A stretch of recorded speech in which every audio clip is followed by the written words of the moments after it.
You know, I don't know how many times I've read Think and Grow Rich. I lost count a long time ago.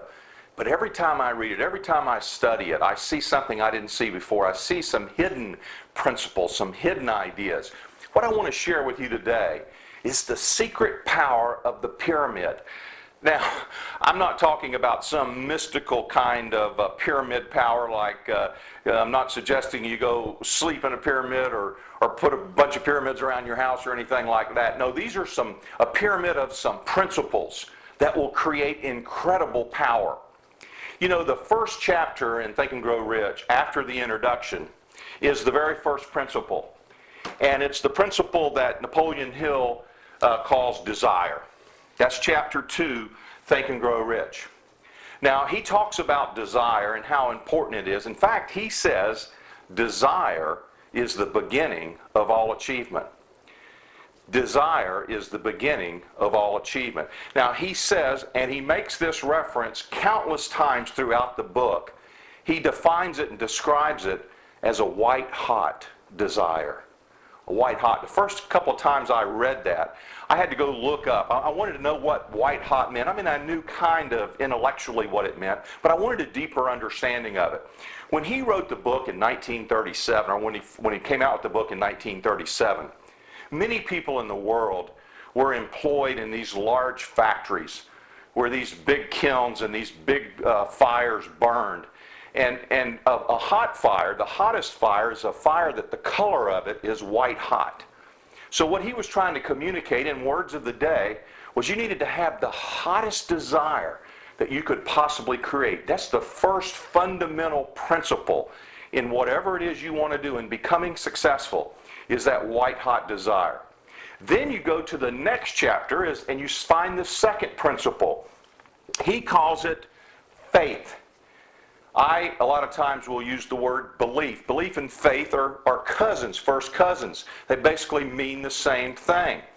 Now, if you look at Hill's book, Hill says faith is the most powerful force on earth. And you find references to that throughout all of the ancient wisdom. You know, if you read the Christian Bible, there's a passage in there about the faith just the size of a mustard seed, which is one of the smallest seeds. Faith the size of a mustard seed is enough to move mountains.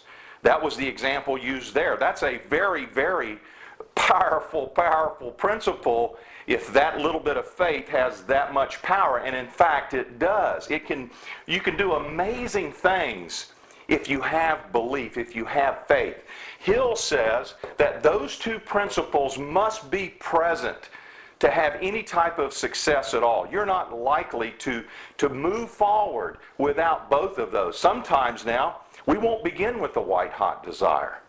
There's been many times when I started things that I had a desire, but it wasn't necessarily white-hot. I'm going to show you in a minute how you take a normal desire and you turn it into a white-hot desire. So we've got our desire. We begin to work on our faith and our belief, and we must do that before we can go to principle number 3, which is the principle of action. Now, Hill calls it decision. That's the name of the chapter, decision. You must have faith before you act. In fact, James Allen, who wrote As a Man Thinketh, says, belief precedes all action. You're not likely to take action if you have no belief, no faith. You're not likely to make the decision if you have no belief, you have no faith. So that's why these follow in the order that they do, not just in Hill's book, but in the order of principles. When we go after something, this is how we must develop it. If you start trying to take action before desire, before faith are there, then you're not going to act very long. In fact, your actions will be very weak.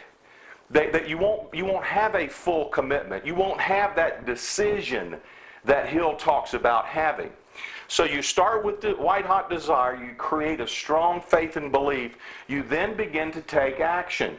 And what happens then is the action feeds the desire. So if we started with desire and we went to then create a strong faith and a strong belief. That fed our psyche in order to take action, make the decision. And I should do this in another color. That action then feeds this desire. What does that do? That's how you create a white-hot desire.